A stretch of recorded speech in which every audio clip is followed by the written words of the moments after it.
বক্তা ওয়াজ করছেন, কোরআন থেকে তাফসীর পেশ করছেন। কিছু তথা কথিত কুলাঙ্গার সরকারের চামচা নেতা মাহফিলে এসেই বক্তার মাইকে এসে তো কোনো বাপের বেটা যদি আজকে থাকেন, সোনামণি আসো আসো আসো, তুমি যেই দলেরই হও না কেন মাথায় রেখো, তাফসীর মাহফিলে বাধা দিতে আসলে তো পিঠের চামড়া একটাও থাকবে না। সাতক্ষীরার মাটি, যুবকদের শক্তিকে আন্ডার এস্টিমেট করা যাবে না। হয়তোবা যারা আজকে আমাকে নিয়ে আসছে, আগামীতে আপনাদের সহযোগিতার হাত পেলে তারা একদিন সাতক্ষীরাতে মিজানুর রহমান আজহারি হুজুরকেও নিয়ে আসতে পারে, তাই না? সাতক্ষীরাতে আমাকে ডেট রাখতে প্রায় বক্তা নিষেধ করে। আমি আপনাকে আপনার আপন আত্মীয় হিসেবে বলছি, আপনার বন্ধু হিসেবে বলছি। সব বক্তার অভিযোগ আমার কাছে, আসিফ ভাই আপনি যাবেন না, ওরা ওয়াজ শুনতে চায় না, বিশৃঙ্খলা করে, সবসময় মারামারি চিল্লাফাল্লা করে, আপনি ওয়াজ করে শান্তি পাবেন না। তবুও আমি সবাইকে একটা কথা খুলনার ছেলে হিসেবে বলি, যদি কোনো আলোচক ওয়াজ করতে গিয়ে শ্রোতা উঠে যায়, এটা শ্রোতার ব্যর্থতা নয়, এটা বক্তার ব্যর্থতা। আমার মনে হয় সাতক্ষীরার মানুষ যদি কনস্ট্রাকটিভলি লেকচার পায়, ওয়াজ পায়, রাত 12টা নয়, ওরা তাহাজ্জুদ ভোর পর্যন্ত ওয়াজ শুনে বাসায় ফিরে যাবে। এই বিশ্বাস নিয়ে আমি এসেছি। মেহেরবানি করে একটা সাউন্ড আমি কারো কান থেকে শুনতে চাই না। এখানে মিডিয়া অনেক, ডানেও অনেক মিডিয়া। কালকে এটা সাতক্ষীরার বদনাম হবে।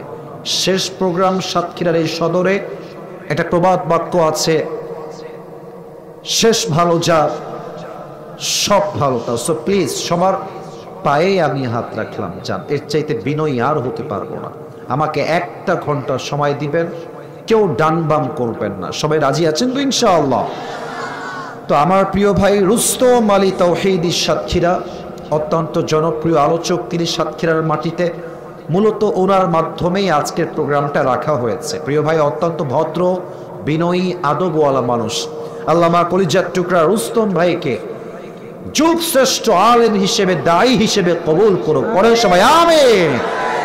আরো আমাদের মাহফিল পরিচালনা রয়েছেন হাফেজ মাওলানা মোহাম্মদ আলাউদ্দিন ভাইজান।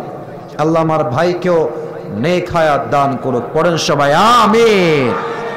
আমি এসেছি 10টা 20-এ এই স্টেজে, 10টা 20 বা 22 বাজে। আমার কলিজার ভাইরা, আমি ভূমিকায় খুব বেশি লম্বা চড়া কথা বলতে আজকে চাই না।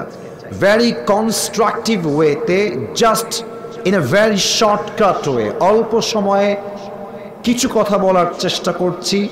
ভূমিকার কথাগুলো আমি যখন বলবো, আপনারা আমাকে ঠিক বেঠিক এতটা জোরে বলবেন, কালকে যখন মিডিয়া এই ওয়াজটা আপলোড যাবে সাতক্ষীরার মাটিতে, আসিফ হুজুরের ওয়াজ মাহফিল, শ্রোতাদের আওয়াজ এতটা উচ্চ স্বরে হবে, মানুষ যেন সাতক্ষীরার ওয়াজ শুনলে বুঝতে পারে আমার সামনে একটাও বিড়ালের বাচ্চা নয়, সব সিংহের বাচ্চাগুলো আমার সামনে এরা বসে আছে।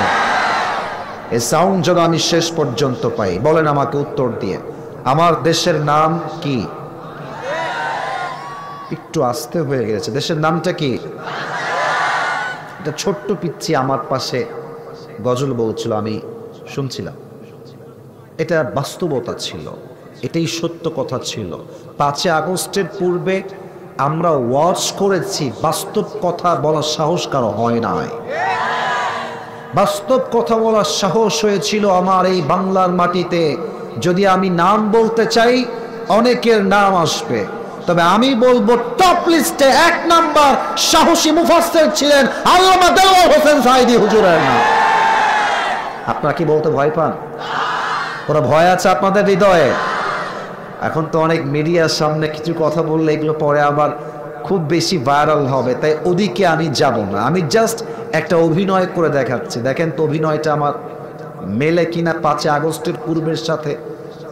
এখানে কোনো গড়বড় করলে পিঠের চামড়াও থাকবে না, হাড্ডিও থাকবে না।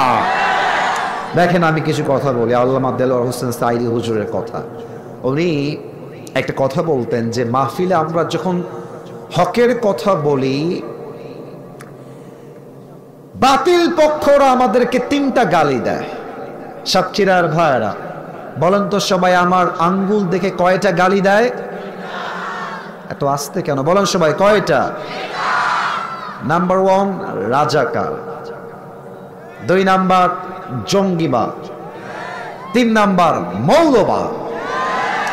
আচ্ছা, উনি বলতেন যে আমাদেরকে যতই মৌলবাদী বলে গালি দাও, আমরা মোটেও রাগ করি না। কেন রাগ করি না বুঝবেন, আপনি শুধু ঠিক বেঠিক বললেই কিন্তু ওয়াজটা সফল হবে না। You have to understand the matter first. আপনাকে আগে বিষয়টা অনুধাবন করতে হবে আমি কি বলছি। উনি বলতেন মৌল, এই শব্দ আসছে মূল থেকে।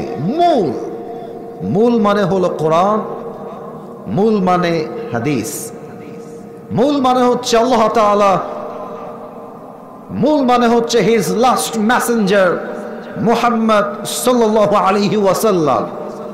তো আল্লামা দেলওয়ার হোসেন সাঈদী হুজুর বলতেন, যারা আমাদেরকে মৌলবাদী বলে গালি দাও, আমরা হলাম সবাই মূলবাদী, তোমরা সবাই আগাবাদী। এবার আমাকে জবান খুলে উত্তর দিবেন, সিংহের কণ্ঠে একজন যেন বাদ না যায়। বলেন তো সাতক্ষীরার ভাইরা, গাছের আগায় শক্তি বেশি না গোড়ায় শক্তি বেশি? গোড়ায় শক্তি বেশি। কি মারাত্মক কথা। উনি বলতেন তোমরা থাকো গাছের আগায়, জুলুমের রাজনীতি কইরো না, আলেমদেরকে ধরে জেলখানায় বন্দী করো না। বেশি বাড়াবাড়ি করলে 16 কোটি মানুষ মিলে গাছের গোড়ায় একটা ঝাঁকুনি মারবে, মামুর বাড়ি দিল্লি গিয়ে পড়বা, দিল্লি গিয়েই তারা পড়েছে। ওনার প্রত্যেকটা কথা আজকে বাংলার মাটিতে বাস্তবে রূপ ধারণ করেছে। উনি আর একটা কথা বলতেন স্বৈরাচারদেরকে অ্যাড্রেস করে, যে স্বৈরাচারেরা শোনো, গাড়ির চাকা কিন্তু অলওয়েজ উপরের দিকে থাকে না। আরে গাড়ির চাকা ঘোরে বলেই তো গাড়ি চলে রে বেটা। তোমার আজকে ক্ষমতার চাকা উপরে আছে বলে যারা আলেমদেরকে ধরছো, জেলখানায় বন্দী করছো, গুম করছো, হত্যা করছো, মনে রেখো সময় আসবে এমন তোমরা ইন্দুরের গর্ত পালাবার জন্য কোথাও। বলেন আমি যা বললাম অবাস্তব বললাম না বাস্তব বললাম? আচ্ছা দেখেন তো, আমাদের যিনি আগের প্রধানমন্ত্রী ছিলেন মাননীয় কনফার্ম জান্নাতি আপা, না মানুষটা অভিনয় ভালো পারত, seriously actor, she was a very amazing actor. এত সুন্দর অভিনয় মাশাআল্লাহ, यार मैंने जिंदगी में ऐसा एक्टिंग कभी भी नहीं देखा माशाআল্লাহ। এত সুন্দর অভিনয় কেমনে করতে পারে? আপনাদের মনে আছে কিনা? স্যারেরও মনে থাকবে, আই হোপ দ্যাট যে আপনাদের সবার মনে আছে। মেবি 2 আগস্ট অথবা 3 আগস্ট ঢাকার মেট্রো রেলে আগুন লেগে গেল ছাত্র জনতার ক্ষোভের মাধ্যমে। তো যাই হোক, আমাদের আপা মিডিয়ার সামনে আসলেন, এসে কি যে কান্না, বলতেছে যে এই মেট্রো রেল ঠিক করতে আমার 300 কোটি টাকা লেগে যাবে। আমি বললাম 300 কোটি, ये तो बहुत बड़ा नुकसान हो गया, এত বড় লস। ছাত্ররা কাজটা মোটেও ঠিক করে না, একদম ঠিক হয় না। তো 5 আগস্ট আসলো, আমাদের আপা দিল্লি চলে গেলেন, ডক্টর ইউনূস সাহেব আসলেন, ছাত্র জনতার মাধ্যমে পরে খবর পেলাম মিডিয়ার মাধ্যমে 300 কোটি, আর ये तो बहुत दूर की बात है, অনেক দূরের কথা, মাত্র 20 কোটির কমেই ঠিক হয়ে গেছে। তাহলে এবার ভাবেন তো, এক চান্সে যেই মহিলা 280 কোটি মারতে পারে, সেই মহিলা 16 বছরে কয় কোটি মারতে পারে? অতএব আমি দুটি কথা বলি, মূল কথা, এই ভূমিকার কথা শেষ করে ফেলবো, আমাকে মূল বিষয় ওয়াচ করতে হবে। আশা করছি এখানে কেউ দ্বিমত হবেন না আমার কথার সাথে, যদি মুসলমানের বাচ্চা আপনি হয়ে থাকেন। 2টা দাবি আজকে আমার মাহফিলে আছে। বলেন তো আমার হাত দেখে কয়টা? বাচ্চার সাউন্ড বেশি তোমাদের চাইতে। What is this? বলো সবাই, কয়টা? 1 নাম্বার, আগামীতে বাংলাদেশ নির্বাচন হবে, প্রধানমন্ত্রী যেই হোক এটা পরে দেখা যাবে, তবে প্রথম দাবি মুসলমানদের কলিজার দাবি। আর আমি আসিফ হুজুর, এটা আসিফ হুজুর হিসেবে বলছি না, as a citizen of Bangladesh, এই দেশের একজন সাধারণ নাগরিক হিসেবে বলছি, আমরা আগামীর বাংলাদেশে কোনো নারীকে ক্ষমতার চেয়ারে আর দেখতে চাই না। দ্বিমত না একমত? আসতে কেন বলেন দ্বিমত না একমত? You have to go to agree. আপনাকে একমত হতেই হবে। There is no another option. ভিন্ন কোনো অপশন আপনার কাছে নাই। এক নাম্বার, নারীকে আমরা ক্ষমতায় চাই না। সেকেন্ড, আমরা যে শুধুমাত্র পুরুষকেই চাই, it's exactly not like that. এটা ব্যাপারটা মোটেও পরিপূর্ণ এরকম নয়। আমরা সাতক্ষীরার মুসলমান, আমরা বাংলাদেশের একজন নাগরিক হিসেবে চাই আগামীর বাংলাদেশে এমন একজন পুরুষ প্রধানমন্ত্রী হবেন যার যোগ্যতা হবে এমন, যিনি একই সময়ে দাঁড়িয়ে জাতীয় সংসদে বাংলাদেশের পক্ষে বক্তব্য পেশ করবেন এবং তার কোয়ালিফিকেশন, তার ইস্তেআদাদ, তার যোগ্যতা এতটা হাইলি কোয়ালিফাইড হবে। আমার দেশের প্রধানমন্ত্রী যেমন জাতীয় সংসদে দাঁড়িয়ে বক্তব্য দেওয়ার যোগ্যতা রাখবে, তিনি চাইলে জাতীয় মসজিদ বাইতুল মুকাররমে দাঁড়িয়ে জুমার খুতবা দেওয়ার যোগ্যতাও রাখবে। সাথীরা, কারা কারা একমত? দুটো হাত তুলে আল্লাহকে দেখায় দাও।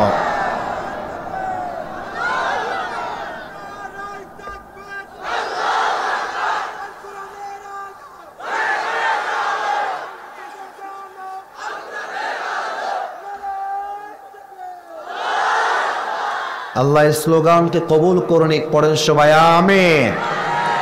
কি বলবো, হক কথা বললে তো জামাত ইসলাম হয়ে যাবে, শিবির হয়ে যাবে, কোথায় যাব বলেন? এই যে দেখেন, আমাদের সকলের কলিজার টুকরা প্রিয় মিজানুর রহমান আজহারি হুজুর, কথা ঠিক আছে বলো? 2020 সালে বলা হলো উনি হচ্ছেন জামাতের প্রোডাক্ট, ওনাকে দেশে আর রাখা যাবে না। যারা রাখতে চায় নাই, তাড়িয়ে দিয়েছিল, আজ তারা মামুর বাড়ি দিল্লি পালিয়ে গিয়েছে, আজহারি তার মাতৃভূমি বাংলাদেশে বিজয়ের বেশে ফিরে এসেছে।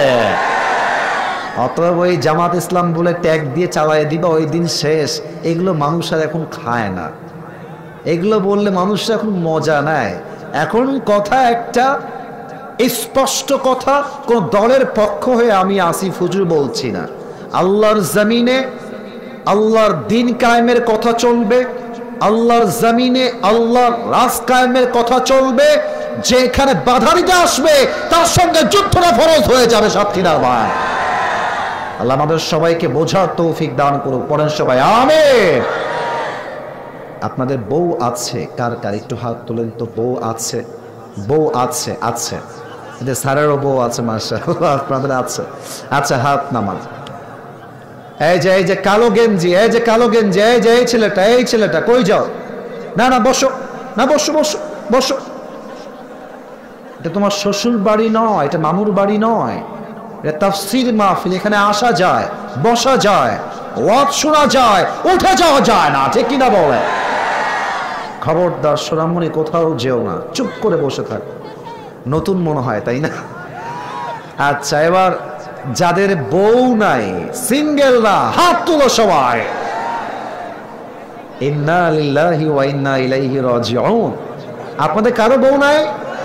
এ কি রে, তোমাদের কারো বউ নাই? আল্লাহ আল্লাহ সবাইকে দিনদার নেককার বউ দিয়ে দিক। পড়া আমিন। ওই যারা আমিন কও নাই, কেউ বউ পাবা না তোমরা। আরে ইয়ার জোরসে বলো আমিন। পিচ্চিরাও কয় আমিন, ও কি বোঝে? আমি মাঝে মাঝে যুবকদের পক্ষ নিয়ে এটাই বলি আমার আব্বা জানদেরকে, যে আব্বা জান, আপনার ছেলের শীতকালে কম্বল দিয়ে শীত দূর হবে না, ল্যাপ দিয়ে শীত দূর হবে না, একমাত্র চরিত্রবান বউ দিয়ে যুবকদের শীত দূর হবে, আর চরিত্র ঠিক হবে। আব্বা বোঝে না রে, আব্বা বোঝে না। আব্বা যে কিসের জন্য বোঝে না তা আমি নিজেও বুঝি না। আল্লাহ আমার আব্বা জানদেরকে বোঝার তৌফিক দান করে। পড়েন সবাই আমিন। কি রে বাবা, আমি তো আমিন কইতে কই নাই। আচ্ছা, বলেন সবাই আমিন। যুবকদের আমিনের সাউন্ড বলছে এই শীতকালে যুবকদেরকে বিয়ে দেওয়া লাগবে। আসুন আমরা সবাই মিলে 3টা তাকবীর দেই। প্রথম তাকবীর দিবেন আমার প্রিয় বিবাহিত ভাইরা, দ্বিতীয় তাকবীর দিবেন আমার প্রিয় কলিজার টুকরা সিঙ্গেল ভাইরা। আমি দেখতে চাই আজকের এই সাতক্ষীরার মাহফিলে কার গায়ের জোর কত বেশি। বিবাহিত ভাইরা, আমি আপনাদের পক্ষ শক্তি হয়ে কাজ করার বেস্ট ট্রাই। বিবাহিত ভাইরা একটা কাশি দেন গলা ঠিক করার জন্য। আচ্ছা, মোটামুটি আওয়াজ আছে, দেখা যাক। সিঙ্গেলরা চুপ থাকবা, বিবাহিত ভাইরা তাকবীর দিবেন। বিবাহিত ভাইরা সবাই মিলে তাকবীর দেন। নারায়ে তাকবীর। এই আওয়াজ ভালো আছে না সিঙ্গেল ভাইরা? তোমরা কি হেরে যাওয়া ভাই? হারবা নাকি ভাই? হেরে যাওয়া যাবে না, মাশাআল্লাহ। এবার সিঙ্গেলদের পালা। বিবাহিত ভাইরা আপনারা চুপ থাকেন, আর আমার পাশে স্যার আছে, এখানে সব মান্যগণ্য ব্যক্তিরা বসে আছে, তাদের উপরে ছেড়ে দিলাম, কে জিতে তারাই নাম্বার দিবে। সিঙ্গেলরা একটা কাশি দাও। আল্লাহ মাফ করো, কে যে আল্লাহ মাহমুদ ভালো জানে। আচ্ছা, সিঙ্গেলরা তাকবীর দিবেন, বিবাহিত ভাইরা চুপ থাকবেন। নারায়ে তাকবীর। বিবাহিত ভাইরা আমাকে মাফ করে দিবেন। স্যারও ডিক্লেয়ার দিয়েছে যে সিঙ্গেলরাই জিতেছে। আসলে কষ্ট বেশি তো মনে, তাই কষ্ট তাকবীরের মধ্যেই বের হয়ে আসছে, ঠিক আছে? আল্লাহ তাআলা সবাইকে দিনদার নেককার মেয়ে পাওয়ার তৌফিক দান করে দেন।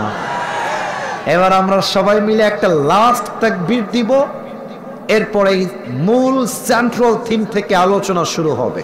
তবে এই তাকবীরটা এত জোরে হবে যে তাকবীরের ঠেলায় আমি আসিফ হুজুর স্টেজ ভেঙে উল্টে নিচের দিকে পড়ে যাব। সবাই একটা কাশি দেন, কোনো ভাগাভাগি নাই, এবার সবাই মিলে। সাতক্ষীরার সন্তান প্রমাণ করবেন আমরা কেউ বিড়ালের বাচ্চা নয়, সব সিংহ পুরুষগুলো আমার সামনে বসে আছে।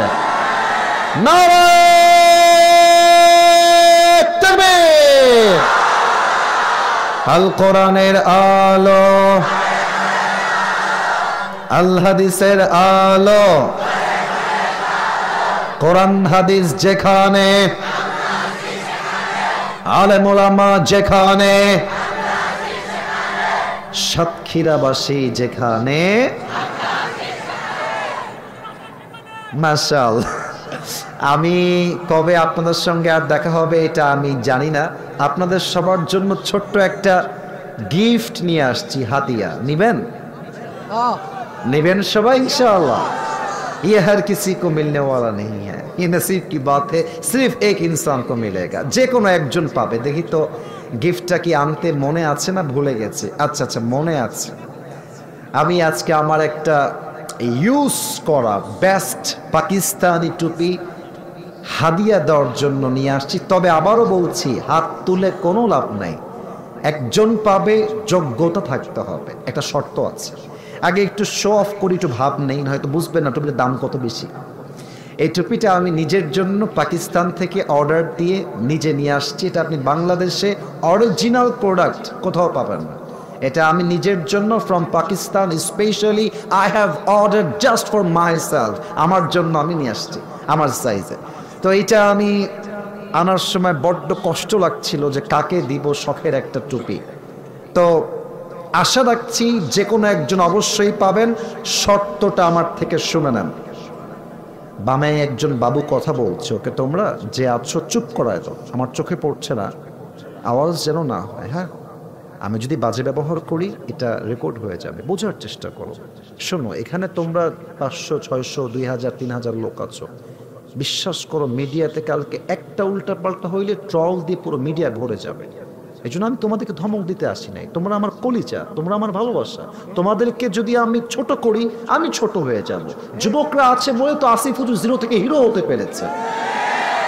So you are my strength, you are my power, you are my motivation. তোমরা আমার শক্তির জায়গা। মেহেরবানি করে তোমরা আর কোনো আওয়াজ করো না, মেহেরবানি। তোমাদের পায়ে আমার হাত, কোনো আওয়াজ। সামনে সব ঠিকঠাক, ডানে ওরা চুপচাপ আছে, আওয়াজ করো না। আলোচনা শুরু করছি কোরআন থেকে। আচ্ছা, প্রশ্ন উত্তর করি আগে। বলুন তো সাতক্ষীরার ভাইয়ারা, আমরা কি সবাই আল্লাহ প্রিয় হতে চাই কি চাই না? হতে মনে চায়? চায়। আচ্ছা, আর একটা প্রশ্ন করেন, মনে করেন যে আল্লাহ আপনার সবচেয়ে কাছের বন্ধু। আচ্ছা, মুসলমান হিসেবে যদি আল্লাহ আমার সবচেয়ে কাছের বন্ধু হয়ে যায়, আমার কি চাওয়ার মতো পাওয়ার মতো আর কিছু দুনিয়াতে থাকতে পারে? এটাই তো সবচেয়ে বড় চাওয়া। আজকে আলোচনার সেন্ট্রাল থিম বা সাবজেক্ট ম্যাটার হলো how can we get closer to Allah সুবহানাহু ওয়া তাআলা। আজ আমরা কোরআন থেকে, হাদিস থেকে রেফারেন্স ভিত্তিক জেনে নিব যে আল্লাহর সবচেয়ে প্রিয় বান্দা হওয়া যায় কেমনে। আপনারা হয়তো বা নামটা শুনেছেন, maybe you all know that, সবাই জানেন। মাওলানা তারিক জামিল নাম শুনেছেন? তারিক জামিল পাকিস্তানের একজন টপ ফেমাস স্কলার। আসলে ওনাকে আমি অনেক ভালোবাসি, বুঝছেন। আমি তো মাশাআল্লাহ আলহামদুলিল্লাহ উর্দু ভাষা নিয়ে আমার লম্বা সময় পড়াশোনা হয়েছে, আমার কিতাব পরীক্ষা উর্দুতে দিয়েছি। তো উর্দু ভাষা আমাদের কাছে বলতে গেলে কিছুটা বাংলার মতো। শো অফ করছি না। তো ওনার বক্তব্য যখন শুনি আমার গায়ের লোমগুলো মানে অটোমেটিক দাঁড়ায় যায়, অটোমেটিক। আমার অনেক এরকম হয়েছে মাঝে মাঝে যে আমি তারিক জামিলের ওয়াজ শুনতেছি, I am watching his videos on YouTube, আমার চোখ দিয়ে যে কখন পানি বের হয়ে গেছে আমি টেরও পাই না। এতটা তাসির, এতটা প্রভাব তার কথার ভেতরে। আর আমাদের বাংলাদেশ কি হয়ে গেছে, আমি আমাকে দিয়ে বলি, মানুষ এখনকার বক্তাকে জাস্টিফাই করে চেহারা দেখে, ভিউ দেখে, ইংরেজি দেখে, ফ্যান ফলোয়ার্স দেখে। বড় বাস্তব। আচ্ছা, একটু বিবেক দিয়ে ভাবেন তো, ফ্যান ফলোয়ার্স হয় যদি একজন বক্তার যোগ্যতা সবচেয়ে বড় সার্টিফিকেট হয়, আর ভালো মানুষ সবচেয়ে বড় নমুনা হয়, আমার চোখে হিরো আলমের মতো ভালো মানুষ আর কেউ নাই। কি আমি কথা ভুল বললাম না ঠিক বললাম? এই চিন্তা চেঞ্জ করেন। আমাকে আসিফ হুজুর অনেক ফেমাস, টিকটকে আসিফ হুজুরের ভিডিও ভাইরাল, ফেসবুকে ভাইরাল, ইউটিউবে ভাইরাল না। এই চিন্তা করলে হেদায়েত কখনো আসবে না। আপনি আমাকে দেখবেন ইসলামের দায়ী হিসেবে, আমার কথাগুলো শুনবেন কানের মজার জন্য নয়, একমাত্র হেদায়েতের জন্য। ঠিক কিনা বলেন? মাওলানা তারিক জামিল একটা কথা মাঝে মাঝেই বলেন আল্লাহকে নিয়ে, that has touched my heart. এটা আমার কলিজায় আঘাত লেগেছে। ওনার কথাটা আমি উর্দুতে কোট করছি আগে, then I will translate in Bangla, এরপরে বাংলায় তর্জমা করে দিব সাতক্ষীরার প্রিয় ভাইরা। মাওলানা তারিক জামিল বলেন, जिसे अल्लाह मिला और दुनिया में उसे कुछ भी ना मिला, फिर भी उसे सब कुछ मिला, और जिसे अल्लाह ना मिला और दुनिया में उसे सब कुछ मिला, फिर भी दर हकीकत उसे कुछ भी ना मिला। কত মারাত্মক কথা যে আল্লাহকে পেল আর দুনিয়ার কিছুই সে পেল না, তবুও সে সব পেল, সব পেল। আল্লাহকে পেয়েছে, সব পেয়েছে।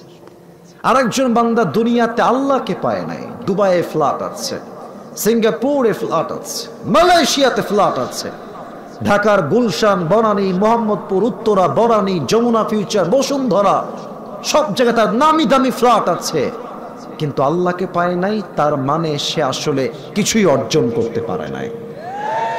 আপনার সবাই দ্বিমত না একমত? দ্যাট মিনস अल्लाह मिला तो सब कुछ मिला, अल्लाह ना मिला तो कुछ भी ना मिला। The main destination is Allah subhanahu wa ta'ala. আমাদের সকলের আসল গন্তব্য এক সত্তা। আওয়াজ দিয়ে বলেন সবাই, তিনি কে? আজ আমরা সেই আল্লাহকে পাওয়ার জন্য কোরআন থেকে বেশি নয়, আমার আঙ্গুল দেখলেই আপনারা সংখ্যা বলে ফেলবেন, 7টা আমল শেয়ার করব। বলেন সবাই কয়টা? একটু জোরে বলেন কয়টা?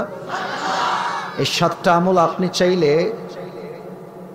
মোবাইল ফোনে লিখতে পারেন, আপনি চাইলে, অথবা আপনি চাইলে কাগজে কলমে লিখতে পারেন। এতে করে কি হবে, শেষে যখন আমি বলবো 7টা আমল, কে বলতে পারবা এদিকে আসো টুপি দেওয়ার জন্য?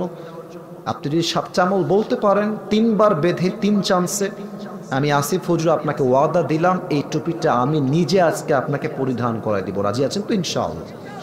তাহলে এবার সবাই উত্তর দেন, আমরা শুরু করে দেই। বলেন তো আল্লাহকে পাওয়ার কয়টা আমল আজকে আমরা শুনবো? 7টা। নাম্বার 1, প্রথম শর্ত হলো, যেই বান্দা আল্লাহর সবচেয়ে নিকটতম বান্দা হতে চায়, যেই বান্দা আল্লাহর সবচেয়ে প্রিয় বান্দা হতে চায়, প্রথম শর্ত হলো তাকে তার আত্মার পরিশুদ্ধি করতে হবে। আল্লাহ রাব্বুল আলামিন বলছেন কোরআনের ভেতরে, কদ আফলাহা মান যাক্কাহা, indeed the successful one is who purifies his heart। আল্লাহ তাআলা বলছেন সূরাতুল আলার ভেতরেও এইটা আছে, কদ আফলাহা মান তাযাক্কা, যেই বান্দা তার আত্মার পরিশুদ্ধি করেছে তার মতো সফল বান্দা আল্লাহর চোখে দ্বিতীয় আর কেউ হতে পারে না। সুবহানাল্লাহ। আচ্ছা, এবার একটা প্রশ্ন করব, উত্তর দিবেন সবাই, তোমরা উত্তর দিবা, আপনারা সবাই। এই কোরআনে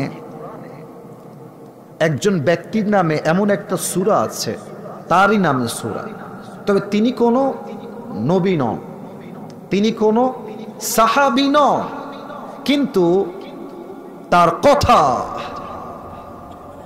তার দেওয়া ইনস্ট্রাকশন, দিক নির্দেশনা আল্লাহর কাছে এতটা পছন্দ হয়েছে যে আল্লাহ রাব্বুল আলামিন তারই নামে একটা সূরা কোরআনে নাজিল করেছে। ব্যক্তির নাম কি? লোকমান। স্যারও বলেছে, আপনারাও বলেছেন, বামের ভাইয়েরা আপনারা বলেন না, আমি জানি আপনারা পারবেন, সবাই মিলে বলেন, ব্যক্তির নাম ছিল কি? লোকমান। লোকমানে হাকিম ছিলেন একজন প্রফেশনাল রাখাল, ছাগল চড়াতেন। একবার লোকমানের মালিকের কাছে একজন যুবক আসছে, ডাক দিয়ে বলছে, লোকমানের মালিক, তোমার কাছে যেই যুবক লোকমান নামে কাজ করে, যদিও সে পেশায় একজন রাখাল, তবে তার উইজডম, তার মেধা, তার জ্ঞান এতটা আকাশচুম্বী, যখন সে কোথাও রাখাল হয়ে গরু চড়াতে যায়, ছাগল চড়াতে যায়, তার প্রজ্ঞাপূর্ণ কথা শুনবার জন্য গ্রামের হাজার হাজার মানুষ একটা মাঠে একত্রিত হয়ে যায়। কোন সবাই সুবহানাল্লাহ। ওটা কোনো সাধারণ মানুষ নয়।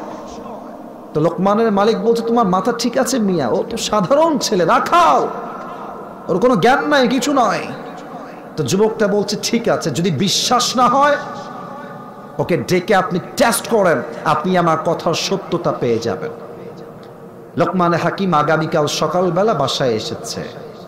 তো মালিক বলছে, লোকমান তা এদিকে আস। বলছে, মালিক কি হয়েছে বলেন, কি হুকুম দিবেন? মালিক বলছে, লোকমান যাও একটা কাজ করে আসো, ইযহাব গো ওয়াযবাহ শাতান, একটা গরু জবাই দাও, ছাগল জবাই দাও। বলছে, ঠিক আছে মালিক, তারপরে কি করব? মালিক বলছে, আখরিজ মিনহা আতয়াবা মুযগাতাইন, ছাগল জবাই করার পরে এই মাদ্রাসার ছাত্র এটা কই যায়, ওই যে ডান পাশে, এই চাদরওয়ালাই কই যাও, বসো। কেন উঠবা, তুমি আসছো কেন? কলিজার ভাই আমার, তুমি তো আমার ছাত্র ভাই, আমি তো মাদ্রাসার ছাত্র। কলিজার ভাই যেও না, খারাপ দেখায়, সাতক্ষীরার বদনামটা সত্য হয়ে যাবে। একজনও উঠবেন না, যে উঠবে নিজ দায়িত্বে লুঙ্গি টান দিয়ে ধরে বসায় দিবেন। এই মাহফিলে এসে বসা যাবে, ওয়াজ শোনা যাবে, উঠে যাওয়া যাবে না, ঠিক কিনা বলে? গিয়েছে ছাগল জবাই করার জন্য, ছাগল জবাই করেছে। ছাগলের বুক থেকে সবচেয়ে পবিত্র অংশ কলিজা কেটে নিয়ে আসছে। সাতক্ষীরার ভাইরা উত্তর চাই সবার থেকে, কি কেটেছে? একটু জোরে বলেন, কি কেটেছে? বলছে, মালিক এই নেন, ছাগলের সবচেয়ে পবিত্র অংশ নেন। মালিক বলছে, রাইট, কাজটা ঠিক করেছো, এটাই ছাগলের সবচেয়ে পবিত্র অংশ। লোকমান, ইউ আর রাইট, কাজটা ঠিকঠাক ছিল। হে লোকমান, ইযহাব, আবার যাও, ওয়াযবাহ শাতান, এবার আরেকটা ছাগল জবাই করবা, তবে আগের বার নিয়ে আসছো পবিত্র অংশ, এইবার আনবা, আখরিজ মিনহা আখবাফা মুযগাতাইন, সবচেয়ে নাপাক অংশ কেটে আমার কাছে নিয়ে আসবা। লোকমান আবার গিয়েছে, আবার ছাগল জবাই করেছে, আবার সেই কলিজা কেটেই মালিকের কাছে নিয়ে আসছে। মালিক এই নেন কলিজা। মালিক বলছে, Lokman doesn't make any sense. না লোকমান, তোমার ব্যাপারে শুনলাম তুমি বড্ড চালাক ছেলে, বুদ্ধিমান ছেলে, বাট তুমি যে কাজটা করলা তুমি মোটেও বুদ্ধিমান নও, তুমি বোকার ঘরের বোকা। লোকমান বলছে, মালিক কেন, আমি কি করলাম? মালিক বলছে, লোকমান বললাম পবিত্র অংশ আনো, তাও আনলা কলিজা। বললাম নাপাক অংশ আনো, তাও আনলা কলিজা। একই একটা অংশ একই সময় পবিত্র একই সময় অপবিত্র হয় কেমন করে লোকমান? তোমার তো মাথায় বুদ্ধি শুদ্ধি কিছু নাই দেখছি। লোকমান বলছে মালিক আমি কি বুদ্ধিমান না বোকা? That's a different subject, that's a different topic, ভিন্ন বিষয়। তবে মালিক সত্য কথা হলো, দেখেন কথাটা সত্য হয় কিনা, বাস্তব কথা দেখেন। উনি বলছেন যে প্রত্যেকটা প্রাণীর হৃদয়ে, প্রাণীর দেহে একটা ছোট্ট গোস্তের টুকরা আছে। প্রত্যেকটা প্রাণী, চাই মানুষ হোক, কুকুর হোক, হাতি হোক, জানোয়ার হোক, সবার দেহে একটা গোস্তের টুকরা আছে। এইটা যখন পবিত্র থাকে পুরো দেহটাই পবিত্র থাকে। এইটা নষ্ট হয়ে যায় পুরো দেহটাই নষ্ট হয়ে যায়। আল্লাহর হাবিব বলেছেন আলা ওয়াহিয়াল কল, এটার নামই হচ্ছে তোমার হৃদয়, এটার নামই হচ্ছে আত্মা। তার প্রমাণ দেখেন। আচ্ছা আপনারা একজন হুজুরের নাম বলবো, বজলুর রশিদ হুজুর নামে কোনো হুজুরের নাম শুনেছেন? হ্যাঁ, ওনার বাসা কিন্তু বগুড়াতে। উনি সেই দিন একটা ওয়াজে ছোট্ট একটা মজার গল্প বলেছিলেন বোঝাবার জন্য। আমি কি বলা যাবে নাকি যাবে না? না যাবে না মনে হয়। যাবে যাবে যাবে যাবে। আসলে বলতে গেলে দুইটা কথা বলবো। এক, 5 আগস্টের পূর্বে যত পুলিশ ছিল তার বেশিরভাগ পুলিশ ছিল সরকারের পাট চাটার দালাল। আর যত নেতা ছিল তার 80 ভাগের নেতা বেশি ছিল এইরকম যারা ক্ষমতার পাগল, টাকার পাগল, সাতক্ষীরার ভাড়া, বলো ঠিক কিনা? তো হুজুর এক জেলায় গিয়ে ওয়াজ করছে, রাত বাজে 11:30 বা 12টার কাছাকাছি। হঠাৎ করে একজন নেতা আসছেন মাহফিলে। নেতার চামচারা স্লোগান দিচ্ছে আমার নেতার আগমন, শুভেচ্ছা, স্বাগত। আমার নেতার চরিত্র ফুলের মতো পবিত্র, নামাজ পড়ে না এক ওয়াক্ত। নেতা সাহেব এসেছেন হুজুরের পাশে, স্যার যেমন আমার পাশে বসে আছে নেতাও পাশে বসেছে। নেতার অ্যাটিটিউড খুব বেশি একটা সুবিধার না। নেতা এসে যে আমার যুবক ভাইয়েরা যারা কমিটিতে আছে বলছে এই ছেলে বেলে, হুজুরকে বলো মাইক ছাড়তে, আমি কথা বলবো। নেতা আসছে, যুবকরা যান, নেতার কথা না শুনলে বাস খাওয়া লাগবে পরে। তাই বাধ্য হয়ে হুজুরকে বলছে হুজুর কানে কানে মাইকটা ছাড়েন, নেতা সাহেব কথা বলবে। হুজুরও ভাবছে চলছে আওয়ামী শাসন, উল্টাপাল্টা করা যাবে না, যা বলবে বলুক, আমি চুপচাপ শুনি। হুজুর মাইকটা দিয়ে দিয়েছে। এখন আমি কেমনে বুঝাই? আচ্ছা মনে করেন এটা হচ্ছে আমার হাতে বোতল না, it's just like a hand mic, এটা হ্যান্ড মাইক, ঠিক আছে? নেতা সাহেব হ্যান্ড মাইকটা মুখে নিয়েছে, সালাম কালাম কিছু নাই। প্রথমেই বলছে নামাজ নামাজ নামাজ নামাজ, খালি নামাজ, কথার আগেও নামাজ, মাঝেও নামাজ, শেষেও নামাজ। হুজুর কষ্ট, এটা কি আইসে কোনতে? এর বাড়ি কোনে? अरे के এটা? यार ये तो जन्नत से भाग के दुनिया में आई है माशाअल्लाह। এরকম নেতা তো আমি আজীবনেও দেখি নাই রে ভাই। কথার আগেও নামাজ, মাঝেও নামাজ, শেষেও নামাজ। তো নেতা সাহেব নামাজ নামাজ করতে করতে মুখের মধ্যে ফেনা উঠে গেছে, ওয়াজ করে বের হয়ে চলে গেছে। হুজুর কিন্তু খুবই চালাক, মুরব্বী তো, ভেরি স্ট্রং, কথাবার্তা সেই। তো নেতার চামচা একটা পেছনে ছিল হুজুরের, ওই বেটাও যাচ্ছে, ওর হাত ধরে বলছে বেটা এদিকা এদিকা। বলছে কানে কানে কথা আছে, কানটা দাও তোমার। তো হুজুর বলছে কিরে তোদের নেতা তো অনেক ভালো রে মাশাআল্লাহ, দিনে তো কমপক্ষে 70-80 রাকাত তাহাজ্জুদ তো অবশ্যই পড়ে। নামাজ নামাজ এত ওয়াজ করলো নামাজ নিয়ে, অবশ্যই তোর নেতা নামাজি নেতা, তাই না রে? যুবক বলছে হুজুর কিসের নামাজি? ওর সঙ্গে 5 দিন ধরে আমি 8 মতো লেগে আছি, এই শালা এক ওয়াক্ত নামাজও পড়ে না।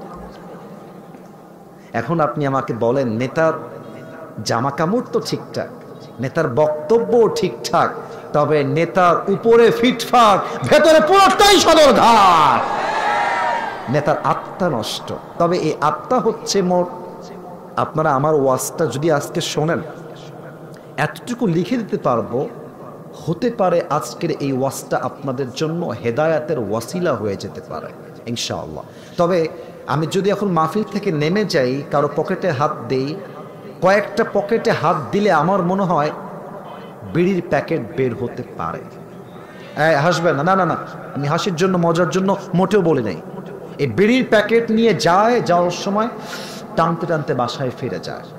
চায়ের দোকানে বসলে 2 ঘন্টা কেটে যায় সিনেমা দেখতে দেখতে, পরোয়া হয় না। আর তাফসীর মাহফিলে 1টা ঘন্টা আল্লাহকে পাওয়ার জন্য ওয়াজ শুনবে, এই ওয়াজের সময়টা মুরব্বী যুবক অনেকেই খুঁজে পায় না, ঠিক কিনা বলে? দেখবেন দোয়ার আগে কেউ উঠে যায়, খেয়াল রাখবেন। এবার দেখেন আত্মা হচ্ছে 3 প্রকার। 1 নাম্বার সুস্থ, 2 নাম্বার অসুস্থ, 3 নাম্বার মৃত। কয়টা বললাম সবার থেকে শুনতে চাই। 1 নাম্বার সুস্থ, এই ডানে আওয়াজ বামে আওয়াজ নাই। 1 নাম্বার, 2 নাম্বার, 3 নাম্বার মৃত। 3 নাম্বার কি? সুস্থ আত্মা কাকে বলে? হৃদয়ের মধ্যে শিরিক নাই, বেদাত নাই, অহংকার নাই, এই আত্মাকে শুদ্ধ আত্মা বলেছে একজন, তিনি কে? ফালিয়াউমা লা ইয়ানফাউ মালু ওয়ালা বানুন ইল্লা মান আতাল্লাহা বিকলবিন সালিম। 1 নাম্বার সুস্থ আত্মা। 2 নাম্বার হলো অসুস্থ আত্মা। এটা বোঝার জন্য একটা এক্সাম্পল দিতে হবে ভাই, আর কথা বোঝার জন্য মনোযোগ দেওয়া লাগবে। আচ্ছা, এখন যে আমরা বসে আছি, রাত মনে করেন যে আনুমানিক 12টার কাছাকাছি বাজে, মনে করেন এক্সাম্পল হিসেবে। 2000 কত সালে এটা? আরে यार বাত করো, বলছে কথা কন, কত সাল? আচ্ছা, এখন তো সাতক্ষীরাতে মাশাআল্লাহ দেখলাম, সাতক্ষীরা সদর হসপিটাল বিশাল বড়, আপনাদের ক্লিনিক আছে, মেডিকেল আছে, আপনাদের ডাক্তারের চেম্বার আছে। এখন 2025 সালে এসে যদি আমি বলি 1925 সাল, তখন কি এমন ভিআইপি ক্লিনিক, মেডিকেল, হসপিটাল ছিল? ছিল ছিল ছিল ছিল না। তখন কি ছিল? আমার মুরব্বী আব্বা জানগুলো ভালো বুঝবে। তখন ছিল ওঝা, তখন ছিল কবিরাজ, তখন ছিল হাকিম। তো দেখেন, একজন যুবককে সাপে কেটেছে, সাপে। এখন যুবকটার যে সাপে কেটেছে, যুবকটা বুঝবে কেমনে এটা কি বিষাক্ত সাপ নাকি বিষহীন সাপ? যুবকটা বোঝার জন্য কবিরাজের কাছে আসতো, এসে বলতো, স্যার আমার হাতের বাম দিকের এই জায়গায় সাপে একটা ছোবল দিয়েছে বিষ দিয়ে, দেখেন তো আমার অবস্থা কেমন হচ্ছে। ডাক্তার সাহেব সাপটা কি বিষহীন না বিষাক্ত বোঝার জন্য একটা বাটি নিয়ে আসতেন, বাটির ডান দিকে একটা মরিচের গুঁড়া রাখতেন, মরিচের গুঁড়া, আর বাম দিকে কথা কে বলে পাশে? না, তোমরা আসলে সুবিধা না, ভালোবাসা বোঝার যোগ্যতা তোমাদের মধ্যে একদমই নাই। বামের যারা ছিলাম, কাজটা ঠিক করলাম না। এত ভালোবাসা হাতে পায়ে ধরে বললাম, আওয়াজ করো না, বুঝলা না, ঠিক আছে। তোমরা না বুঝলে তোমাদেরকে বুঝাবে কে? আমার জায়গা থেকে আমার দায়িত্ব আমি শেষ করছি। কলিজার ভাইরা, একদিকে মরিচ আর একদিকে লবণ, আমার দিকে আতাকায় উত্তর দেয় না, একদিকে মরিচ আর একদিকে লবণ। বলতো এদিকে আসো, বের করো, জিহ্বা বের করো। জিহ্বা বের করতো, সাপে কাটা ব্যক্তিটা ওর ঠোঁটে মরিচ দিত, বলতো এই কেমন লাগে, স্বাদটা কেমন লাগে? তো যুবক যদি বলতো যে কবিরাজ সাহেব স্বাদ তো মরিচের পাঞ্চা পাঞ্চা লাগে, মরিচ যে খাইলাম তো মরিচ মনে হয় না, পাঞ্চা পাঞ্চা লাগে আমার কাছে। কবিরাজ বুঝে ফেলতেন এটা কোনো বিষহীন সাপ নয়, বিষাক্ত সাপের ছোবল লেগেছে। কেমনে বুঝতেন? কারণ হলো বিষাক্ত সাপের ছোবল দিলে মানব দেহের প্রথম ক্ষতি কি হয়? স্বাদ মরে যায়, জিহ্বায় কোনো স্বাদ থাকে না, তখন সবকিছু পাইসা পাইসা লাগে। কোনটা মরিচ, কোনটা মিষ্টি, কোনটা ঝাল মানুষ বুঝে না, ফিল হয়। আল্লাহর হাবিব বলেছেন, মানুষের জীবনে বিষাক্ত বিষধর সাপের নাম সাপ নয়, ইবলিস, শয়তান। সবচেয়ে বড় শয়তান, সবচেয়ে বড় বিষাক্ত সাপ। এটা যখন তার ওয়াসওয়াসা দিয়ে মানুষকে ধোঁকায় ফেলে দেয়, তখন মানুষের ঈমানের স্বাদ নষ্ট হয়ে যায়।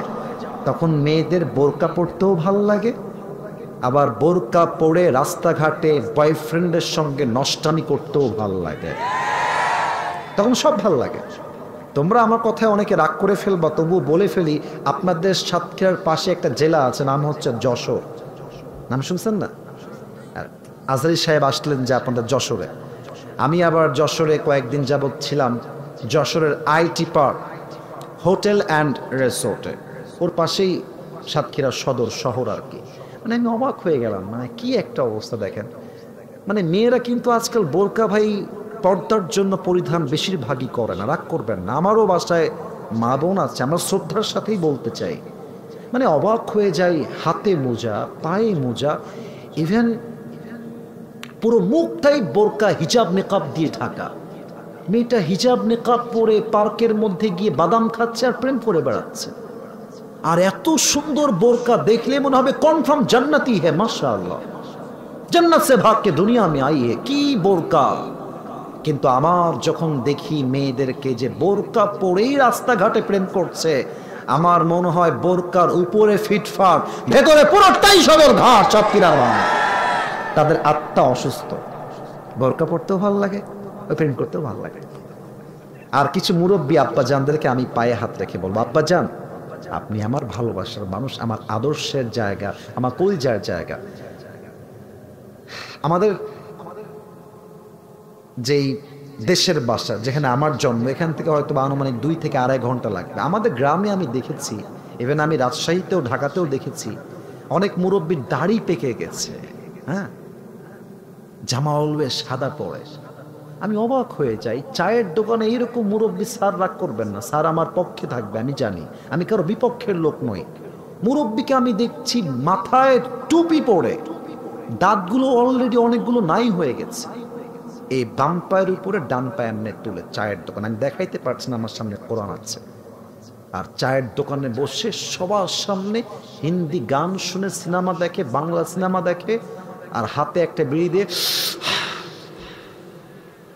বলেন বলেন বলেন, আমি কি বানাই বললাম না ঠিক বললাম? বলেন। আত্মা অসুস্থ। ভালো কাজ করতেও ভালো লাগে, নামাজ পড়তেও ভালো লাগে, বিড়ি টানতেও ভালো লাগে। আর একটা কথা, আজকালকার বেশিরভাগ মসজিদের সভাপতি টাটকা সুদখোর সাতক্ষীরার ভাড়া। সামনে কাতারে নামাজ পড়তেও ভালো লাগে, সুদের টাকা খাইতেও ভালো লাগে। অসুস্থ আত্মা। 3 নাম্বারটা বড় মারাত্মক। আমি জানি না আপনারা আমার ওয়াজ কতটুকু বুঝতেছেন, বাট এতটুকু করতে পারি ভাই, এই 3 নাম্বার পয়েন্ট যে শুনবেন, সে আমার ওয়াজের 60% নিয়ে ফেলবেন। একটা পয়েন্টে 60 ভাগ আছে, এটা আমার অবজারভেশন। অসুস্থ নয়, মৃত আত্মা। আল্লাহ রাব্বুল আলামিন বলছেন, যাদের আত্মা মরে গেছে তারা কেমন হবে, তাদের কোয়ালিটি কেমন, চরিত্র কেমন। আল্লাহ রাব্বুল আলামিন ডাক দিয়ে বলছেন, উলাইকা কাল আনআম, এরা হলো চতুষ্পদ জানোয়ারের মতো। এতটুকুতেই শেষ করলে আপনি শান্ত হতেন। আল্লাহ আয়াতটা এখানেই শেষ করেন নাই। আল্লাহ রাব্বুল আলামিন সেকেন্ড ভার্সে বলছেন, বালহুম আদল, এই মানুষগুলো কুকুরের চাইতে নিকৃষ্ট। সাতক্ষীরার ভাইরা, আমরা মানুষ যারা আছি, বলেন তো পৃথিবীর সৃষ্টির সেরা জীব কারা? এরা খুবই অ্যাক্টিভ। বলেন সবাই, সৃষ্টির সেরা জীব কারা? অথচ আল্লাহ কোরআনে বলছেন যে আমরা হলাম কুকুরের চাইতে নিকৃষ্ট। আমি হাফেজ একজন, আমি নিজে একজন কোরআনের হাফেজ। প্রায় 14-15 বছর আগে আমি হাফেজ হয়েছি। আলহামদুলিল্লাহ, আল্লাহ তাআলা সুযোগ দিয়েছেন হওয়ার। আমি আগে এই আয়াতগুলো পড়তাম, উলাইকা কাল আনআম বাল হুম আদাল। আমি যখন ভর্তি হলাম, আমার মেবি এটা 7ম বছর বা 8ম বছর, আমার কোরআনের তরজমার ক্লাস শুরু হলো। হুজুর আয়াত তেলাওয়াত করলেন, উলাইকা কাল আনআমি বাল হুম আদাল, वो जानवर की तरह है या उससे भी बदतर है। এরা জানোয়ারের মতো অথবা এর চাইতে নিকৃষ্ট। আমি তরজমা শুনে আমার ক্লাসে ব্যাখ্যা বুঝে আসে নাই, আমি তাফসীরটা বুঝি নাই যে তাফসীরটা আসলে কি হবে। তার জীবনে এটা অস্পষ্ট ছিল। এই গত বছর আমার প্রোগ্রাম ছিল ঢাকা পার হয়ে কুমিল্লা। নাম শুনেছেন কুমিল্লা? ঢাকা পার হয়ে কুমিল্লা। আমি যাচ্ছিলাম গাজীপুর চৌরাস্তা হয়ে।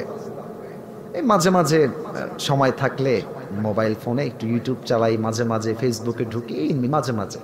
তো সেই দিন রাত বাজে হয়তোবা সন্ধ্যার পরে হয়তোবা ভাবলাম যে ইউটিউবে ঢুকে একটু সময়টা কাটাই, ওয়াজ শুনে। ইউটিউবটা ওপেন করে আমার কাছে প্রথম ওয়াজ আসলো আল্লামা দেলোয়ার হোসেন সাঈদী হুজুরের ময়মনসিংহের সেরা তাফসীর। আপনারাও শুনতে পারেন, আজীবন কাজ দেবে।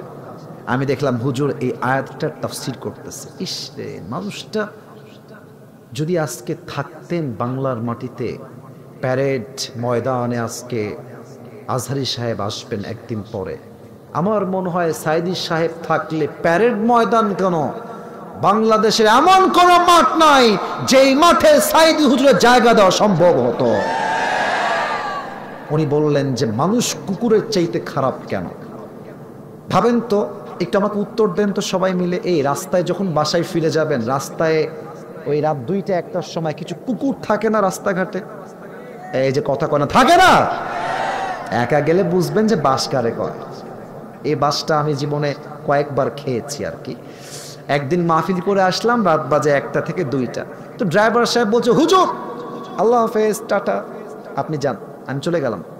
কি যে কপালের খেলা, ড্রাইভার সাহেব নামাই দিয়ে গেল। আমার বাসার দারোয়ান দিয়েছে মরার ঘুম, ওরে আপনি বোমা মারলে উঠবে না।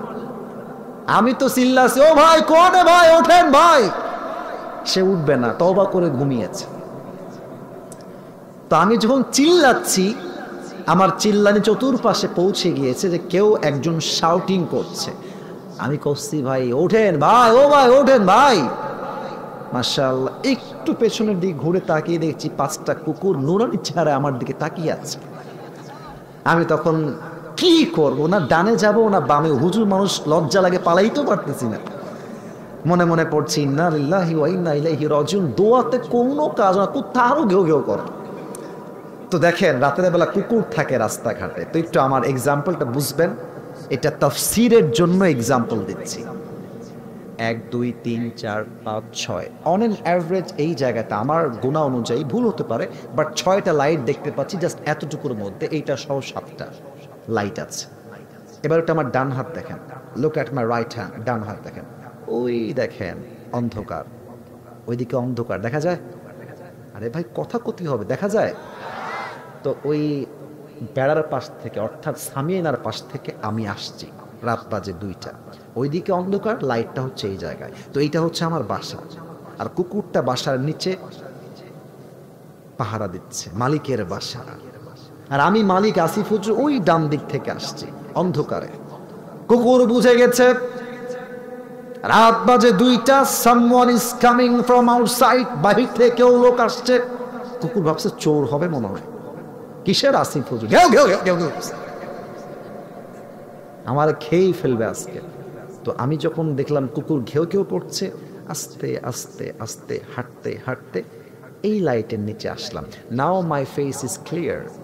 এখন আমি যে আসিফ হুজুর, কুকুর বুঝে গেছে লাইটের আলোতে। দেখবেন কুকুর যখন মালিককে চিনতে পারে, কোনো ঘেউ ঘেউ আর করে, সোজা এসে মালিকের পায়ের কাছে মাথা নিচু করে দেয়। আর কুকুর তার ভাষায় বলে, I am extremely sorry sir, আপনাকে আমি প্রথমে চিনতে পারিনি অন্ধকারের ভিতরে, আমি আপনাকে চিনলে ঘেউ ঘেউ ঘেউ ঘেউ করতাম না। তো আল্লাহ তাআলা বলছে, বান্দা তুই তোর কুকুরকে জাস্ট একটা পাউরুটি দিয়েছিস, একটা কলা দিয়েছিস, 1 গ্লাস পানি দিয়েছিস, আর কিচ্ছু না। সামান্য একটা পাউরুটি পেয়ে কুকুর তার মালিককে চিনতে কখনো ভুল করে না। আর তুই মানুষ, তোকে আমি আল্লাহ তাআলা চোখ দিলাম, নাক দিলাম, কান দিলাম, অক্সিজেন দিলাম, ঠোঁট দিলাম, জীবন দিলাম, বাপ দিলাম, মা দিলাম, বউ দিলাম, বাচ্চা দিলাম, সন্তান দিলাম, গাড়ি দিলাম, বাড়ি দিলাম, টাকা দিলাম, সব দিলাম। তুই মানুষ বড় নিমক হারাম, তুই দুনিয়ার সবাইকে চিনলি, বাট যে রব তোকে এত নিয়ামত দিল, তুই সেই রব মালিককে চিনতে পারলি না, তুই কুকুরের চাইতে নিকৃষ্ট হয়ে গেলি। ব্যাখ্যা বুঝতে পেরেছেন? উলাইকা কাল আনআম বাল হুম আদল। যেই মানুষ মানুষ হয়ে আল্লাহ এবং তার মালিককে চিনতে পারে নাই, সে কুকুরের চাইতে নিকৃষ্ট কোয়ালিটির হয়ে যাবে। ঠিক কিনা বলে? আল্লাহ আমাদের সবাইকে তুমি মানুষের মতো মানুষ হওয়ার তৌফিক দান করো। পড়েন সবাই আমিন। অনেক যুবক আছে দেখবেন, যদি বলেন এই চল নামাজে যাই, আমরা বলবে হুজুর নামাজ তো আমিও পড়তে চাই, তবে আমার প্যান্টটা খুবই খারাপ। প্যান্ট খারাপ কেন রে, তোর কি বিয়ে হয়েছে নাকি রে বাবা? বিয়ে ছাড়াই এমনি বলে প্যান্ট খারাপ। আমি বলি প্যান্ট খারাপ নয়, চরিত্র খারাপ। ঠিক কিনা বলে? এবার সবাই দুই হাত তোলেন, সবাই সবাই দুই হাত। মুরব্বী আপ্পা জানরা আরো আসছে, বসে পড়েন। সবাই দুই হাত উপরে রাখেন, সবাই একটা কাশি দেন।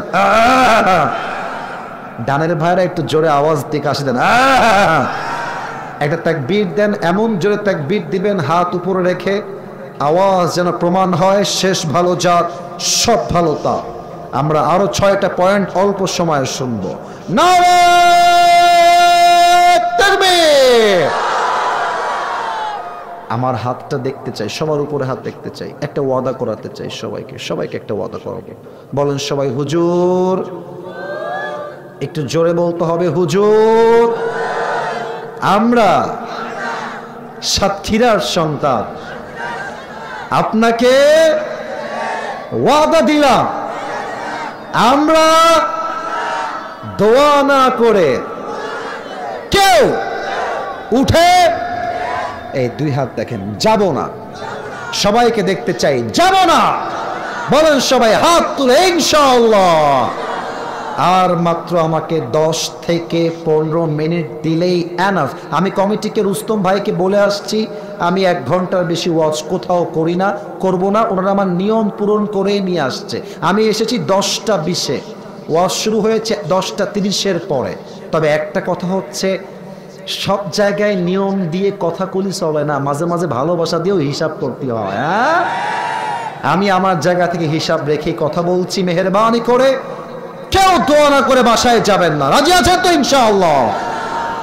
2 নাম্বার আমল হলো, যেই বান্দা আল্লাহকে পেতে চায় তার জীবনে ধৈর্য ছাড়া কোনো গতি নাই। আমার মনে হয় ওই যে বামে দাঁড়ায় আছে, সামনে বসে আছে, ডানে দাঁড়ায় আছে, আমরা মনে হয় সবাই মধ্যবিত্ত পরিবারের সন্তান। কথা ঠিক বললাম না ভুল বললাম? আমার তো মনে হয়, আমি মাঝে মাঝে এই ওয়াজটা অনেক জায়গায় বলেছি, তোমরা হয়তো শুনেছো কেউ কেউ। আমি বলি প্রাউডলি, মধ্যবিত্ত পরিবারের সন্তান মানেই হচ্ছে এক একটা ব্র্যান্ড। যুবক ভাই, কেন ব্র্যান্ড? সাইকেল দিবেন আমাদেরকে, আমাদের চলবে। আপনি বাইক দিবেন আমাদেরকে, তাও চলবে। কার দিবেন, চলবে। কিছুই দিবেন না, বলবেন যে হেঁটে হেঁটে আসো, তাও আমার চলবে। ভাত দিবেন, ডাউল দিবেন, চলবে। ভাত দিবেন, আলু ভর্তা দিবেন, তাও চলবে। ভাত দিবেন, কিছুই দিবেন না, 1 গ্লাস পানি দিবেন, একটা মরিচ দিবেন, আমার পান্তা ভাত হলেও চলবে। কিয়ামতের দিনে আল্লাহ রাব্বুল আলামিন বলবে, এই বান্দা তোমরা কয়েকজন বের হও জান্নাতীর কাতার থেকে। আব্দুর রহমান তুমি বের হও, এই আব্দুল্লাহ তুমি বের হও। আল্লাহ, বের হবো কেন? আমরা তো জান্নাতীর কাতারে ছিলাম, আমাদের সমস্যা কোথায় আল্লাহ? আল্লাহ বলবে, কোনো সমস্যা নাই বান্দা, আসলে সবার হিসাব হবে, বাট তোমরা বিনা হিসাবে জান্নাতে যাবে। তো জোরে বলেন সুবহানাল্লাহ। আচ্ছা আল্লাহ, বিনা হিসাবে জান্নাতে কেন যাব? বলবে, ওই যে তুমি সাতক্ষীরার ছেলে ছিলে, গরিব ঘরের ছেলে ছিলে, মধ্যবিত্ত পরিবারের ছেলে ছিলে, বাসায় চাল নাই, ডাল নাই, ভাত নাই, কিছু নাই, তবুও আসিফ হুজুর তোমাদের মাহফিলে এসে বলেছিল, কেমন আছেন আপনারা সবাই? তুমি সব দুঃখ ভুলে ধৈর্যের সাথে পড়েছিলে, আলহামদুলিল্লাহ। তোমার এই ধৈর্যের বিনিময়ে আল্লাহ আমি তোমাকে বিনা হিসেবে জান্নাত দান করলাম, সুবহানাল্লাহ। 2 নাম্বার আমল হলো, ধৈর্য লাগবে আল্লাহকে পাওয়ার জন্য। 3 নাম্বার আমল হলো, নামাজ নাই যার, আল্লাহ হবে না তার। আজহারিন নানা গোলাম সরওয়ার সাইদি হুজুর নাম শুনেছেন? অনেকে দেখেছেন আপনারা। উনি একটা কথা প্রায় বলতেন, নামাজ নাই যা, ঈমান নাই তা। নামাজ নাই যা, মুসলমান হিসেবে পরিচয় দেওয়ার কোন যোগ্যতার নাই সাতক্ষীরার ভাইরা, ঠিক কিনা বলে? এবার একটা প্রশ্ন করবো, উত্তর দিবেন। মিডিয়ার ভাইরা যার যার জায়গায় ঠিক করে বসে যাবেন। ইসলামের 2য় খলিফার নাম কি? এত ভয় কেন কলিজার ভাইরা? নাম কি? ওমর ফারুক রাদিয়াল্লাহু তাআলা আনহু। একটা ছোট্ট হাদিস বলবো, এটাই আমার শেষ ঘটনা। এরপরে জাস্ট 4টা পয়েন্ট বলেই আমরা পুরস্কার দিয়ে দোয়া করব। গভীর রাতে যাব না। আমরা মনে করি, বিশ্বাস করি, ওয়াজের চাইতে ফজরের নামাজ জামাতে পড়া 1000 গুণ বেশি উত্তম সাতক্ষীরার ভাইরা। ওমরের কাছে একজন যুবক আসছে, আগুনের পূজারী, নাম হলো আবু লুলু আল মাজুসি এসে বলছে, ওমর, আমার একজন মালিক আমার কাছে প্রত্যেক দিন 6 দিরহাম চার্জ করে। এই সাতক্ষীরা ভাইরা, কয় দিরহাম? তো আপনি যেহেতু এই দেশের প্রধানমন্ত্রী, আপনি তাকে আদেশ দেন আমার দিরহাম কমিয়ে যেন 2 দিরহাম করে দেয়। ওমর ফারুক ডাক দিয়ে বলছে, যুবক ভাই, সমস্যা নাই, 2 দিরহাম হয়ে যাবে, তবে আমাকে উত্তর দাও, তোমার চাকরির মূল সোর্স কি? তুমি কি ব্যবসা করে খাও? যুবকটা ডাক দিয়ে বলছে, ওমর, আমি প্রত্যেক দিন লম্বা লম্বা খঞ্জর বানাই, চাকু। খঞ্জর কাকে বলে? আমার ডান হাত দেখেন সবাই, ডান হাত দেখেন। খঞ্জরটা হলো আরবি ভাষায় ডানেও চাকু বামেও চাকু, মাকবাদাতুহু ফি ওয়াসাতি, হ্যান্ডেল থাকে ঠিক মাঝখানে। ওমর বলছে, মাশাআল্লাহ, তুমি চাকুর ব্যবসা করো, খঞ্জর? আরে মিয়া, তোমার তো 6 দিরহাম নয়, তোমার তো 10 দিরহাম চার্জ হওয়ার কথা। এটা শুনে কাফেরটা রেগে মেগে ফায়ার, বলছে, ওমর, আচ্ছা, সবাই যেহেতু মুসলমান তাই তুমি সবার বেলায় নরম, আর আমি যেহেতু কাফের তাই তুমি আমার বেলায় গরম, তাই না ওমর? তোমার বিচার করতে আমি একাই এনাফ। হুমকি দিয়ে বের হয়ে গেছে। দেখেন তো আমার দিকে, ওমর ফারুক তার হুমকি দেখে তাকায় আছে। এবার এটা কারে হুমকি দেয়? আমি হলাম অর্ধ জাহানের খলিফা, ওর সাহস কত বেশি! অবাক হয়ে তাকিয়ে আছে। তো এই কাফেরটা যখন বের হয়ে যাবে, গেট থেকে আবার হুমকি দিচ্ছে, ওমর, আমি তোমাকে হত্যা করে ছাড়ব। হুমকি দিয়ে বের হয়ে গেছে। ওমর ফারুক তো অবাক হয়ে তাকায় আছে, কি সাহস তার! কাফেরটা তার হুমকি অনুযায়ী বাসায় ফিরে গেছে। সারা রাত মিলে ওমরকে হত্যা করবার জন্য বিশাল লম্বা একটা খঞ্জর নিয়ে আসছে। খঞ্জরটা কোথায় রেখেছে? আমার পেটের ডান দিকে। সবাই দেখবেন, মিডিয়ার ক্যামেরার জন্য দেখতে একটু প্রবলেম হবে আমি জানি, but as much as you can see, যতটুকু দেখা যায়, look at my right side, ডান দিক দেখেন। প্রত্যেকটা আরব সর্দারের পেটের এই ডান দিকে একটা বিশাল লম্বা খাপ থাকতো, খাপ। আর এই খাপের একটা প্যাকেট থাকতো, যেটা টিপ বোতাম টাইপের, বোতাম টাইপের। প্রত্যেকটা আরব সর্দারের পেটের ডান দিকের খাপে লম্বা লম্বা খঞ্জর থাকতো, শত্রুপক্ষকে অ্যাটাক করার জন্য অথবা শত্রুপক্ষের অ্যাটাককে ডিফেন্স করার জন্য। এবার ওই কাফের বিশাল লম্বা খঞ্জর তার পেটের ডান দিকে খাপের ভেতরে রেখে দিয়েছে, আর মনে মনে মনে মনে প্ল্যান করছে, ওমরকে আমি হত্যার ছক আঁকবো কেমন করে। মাথায় বুদ্ধি আসছে, বিশাল লম্বা একটা চাদর নিয়ে আসছে। শীতকালে আমরা কি মুড়ি দেই? চাদর নিয়ে আসছে। আচ্ছা, আমার কাছে চাদর নেই, আমি আপনাকে রুমাল দিয়ে বোঝাই, অর্থাৎ রুমাল তো না, টিস্যু। চাদরটা 2 দিকে 2টা ঝুলিয়ে দিয়েছে, পেট পর্যন্ত ঢেকে গিয়েছে। আর ডান দিক থেকে চাদরের ডান অংশটা এইভাবে দেখেন, এইভাবে মেয়েদের নেকাবের মতো দিয়ে এই পুরো মুখটা ঢেকে ফেলেছে, জাস্ট লাইক এ নেকাব অফ ওমেন। মেয়েদের নেকাবের মতো জাস্ট চোখ দেখা যায়, চেহারা দেখা যায় না। এবার ওমরে ফারুক ইমাম হয়ে মসজিদে আসছেন, ডাক দিয়ে বলছেন, সাহাবা একরাম দাঁড়িয়ে যাও, সফু সুফুফাকুম, কাতার সোজা করো, কাঁধে কাঁধ মিলিয়ে দাঁড়াও। আল্লাহু আকবার, সুবহানাকা আল্লাহুম্মা ওয়া বিহামদিকা ওয়া তাবারাকা ইসমুকা ওয়া তাআলা জাদ্দুকা ওয়া লা ইলাহা গায়রুক, আলহামদুলিল্লাহি রাব্বিল আলামিন, আর রহমানির রহিম, মালিকি ইয়াউমিদ্দিন। কিরাত শুরু হয়ে গেছে। যখন সূরা ফাতিহার পরে আর একটা সূরা মিলিয়েছেন, আল্লাহু আকবার, কিরাত পড়ে আল্লাহু আকবার দিয়ে ওমর ফারুক রুকুতে গিয়েছে। এবার আমার ডান হাত দেখেন, এই ওমরের পেছনে ছিল আবু লুলু আল মাজুসি, কাফের ছদ্মবেশে, মুনাফিকের বেশে এখানে এসেছে নামাজ পড়বার জন্য, আসলে সে মুসলমান নয়। আল্লাহু আকবার। ওমর ফারুক যখন রুকুতে গিয়েছে, আবু লু আল মাজুসি অন্ধকারের ভেতরে একদম রুকু থেকে দাঁড়িয়ে গিয়েছে, আর দুই পাশে যেই চাদর দিয়ে ঢাকা ছিল চাদরটাকে ধরে এমনি উড়াই দিয়েছে, আর সোজা ক্রস করে ওমরের সামনে আসছে। ওমরে ফারুক টের পান নাই অন্ধকারের রাত। আগের সময়ে ফজরের নামাজটা পুরো অন্ধকারে পড়া হতো, এবার আবু লুলু আল মাজুসি খঞ্জরটা এখান থেকে বের করেছে, বের করে ঠিক ওমরের সোজা একদম পজিশন নিয়ে দাঁড়িয়ে আছে। ওমর জাস্ট বলবে সামি আল্লাহু লিমান হামিদা, হি উইল স্ট্যান্ড আপ, দাঁড়াবে, আর সঙ্গে সঙ্গে আঘাত। ওমরে ফারুক রুকুতে গিয়ে পড়ছেন সুবহান রাব্বিয়াল আযীম, সুবহান রাব্বিয়াল আযীম। উনি তো নামাজে আছেন, উনি কি জানেন যে সামনে আমার সঙ্গে কি হতে চলেছে। একটু পর সামি আল্লাহু লিমান হামিদা যখনই উঠেছে, আর সামনের থেকে আবু লুলু আল মাজুসি এই খঞ্জরটা ধরে, এটাও চাকু এটাও চাকু ধরে ওমরের পেটের এখান থেকে শুরু করে একটা কোপ দিয়েছে, বাম থেকে আর একটা কোপ দিয়েছে, এখান থেকে আবার বাম দিকে আর একটা কোপ দিয়েছে, বিশাল লম্বা চাকু দিয়ে, ছুরি দিয়ে।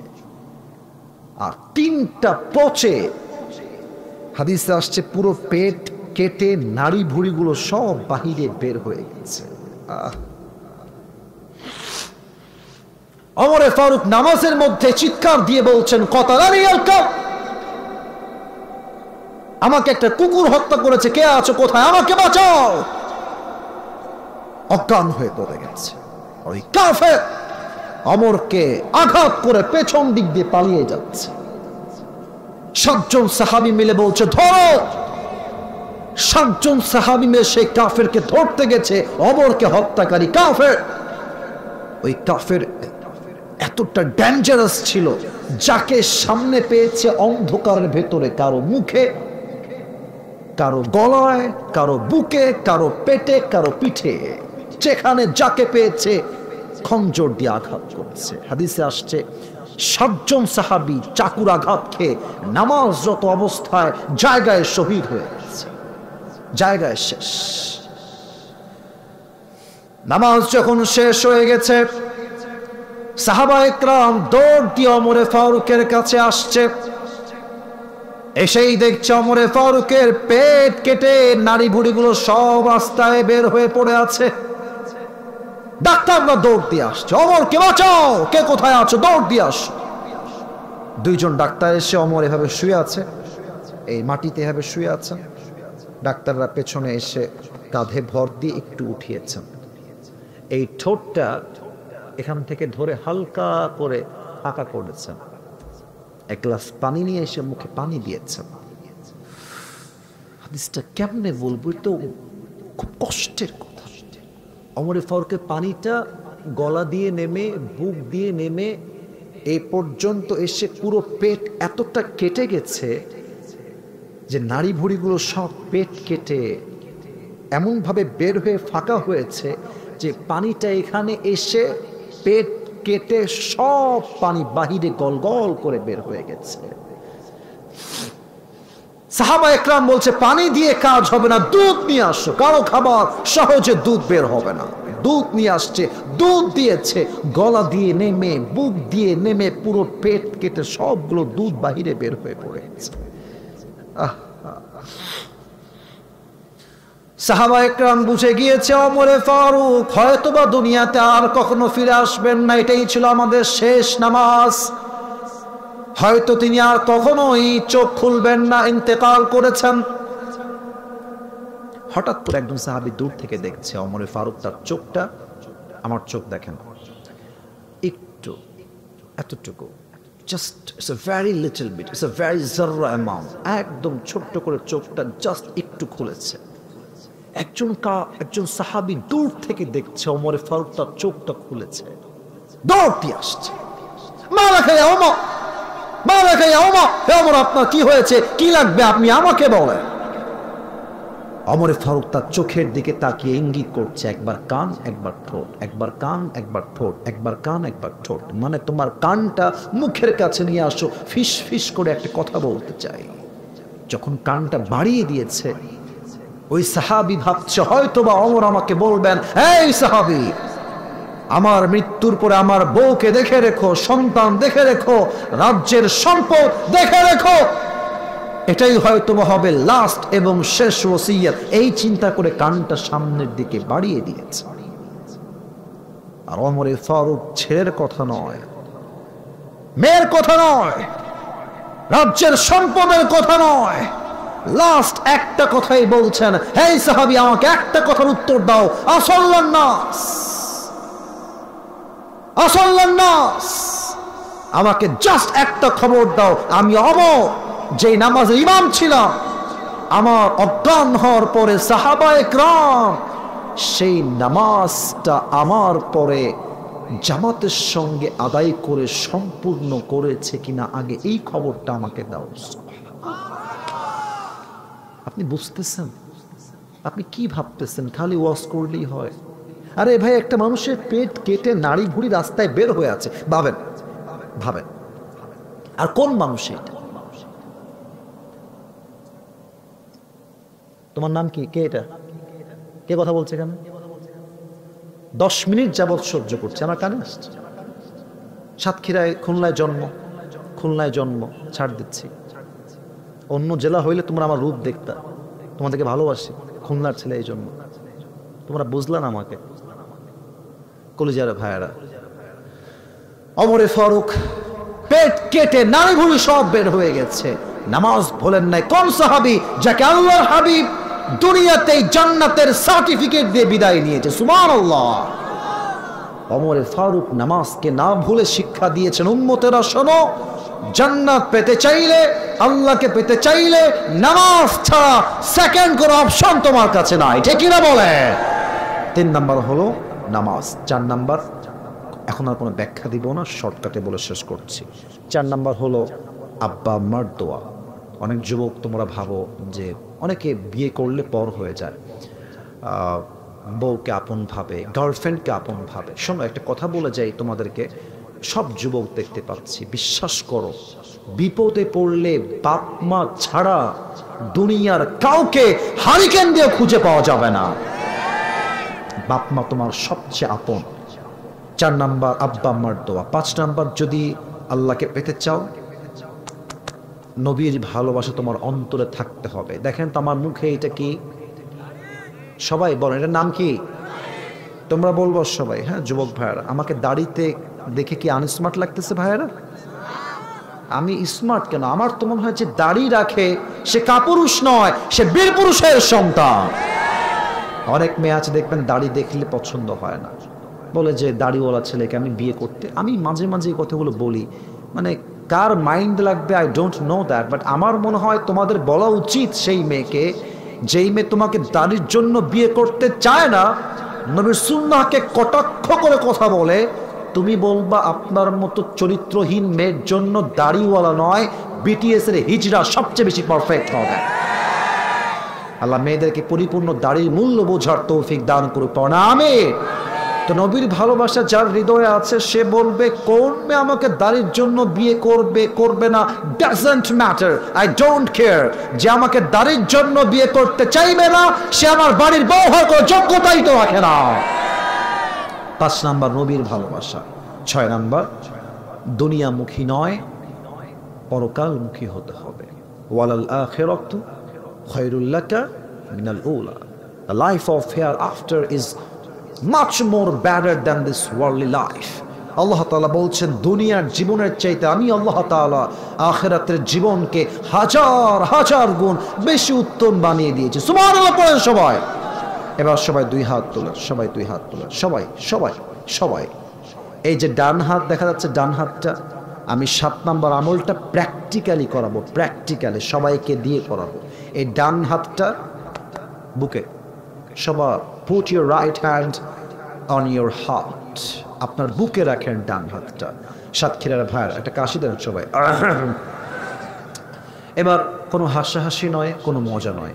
আর ওয়াদাটা আমি আসিফ হুজুরের সাথে নয়, ওয়াদাটা হবে সরাসরি আল্লাহ তাআলার সাথে। 7 নাম্বার আমলটা হলো তওবা এবং ইস্তেগফার। You have to be repent whatever you have committed in your past life, যা করেছেন অতীতে সব গুনাহের জন্য আজকে অনুতপ্ত হবেন এবং ওয়াদা করবেন যে আল্লাহ, I will never repeat the same mistakes again in my life. আল্লাহ, যা করেছে অতীত ছিল, I will never repeat that again. আমি আগামীতে এইটা আর কখনো করব না। রাজি আছেন তো সবাই ইনশাআল্লাহ?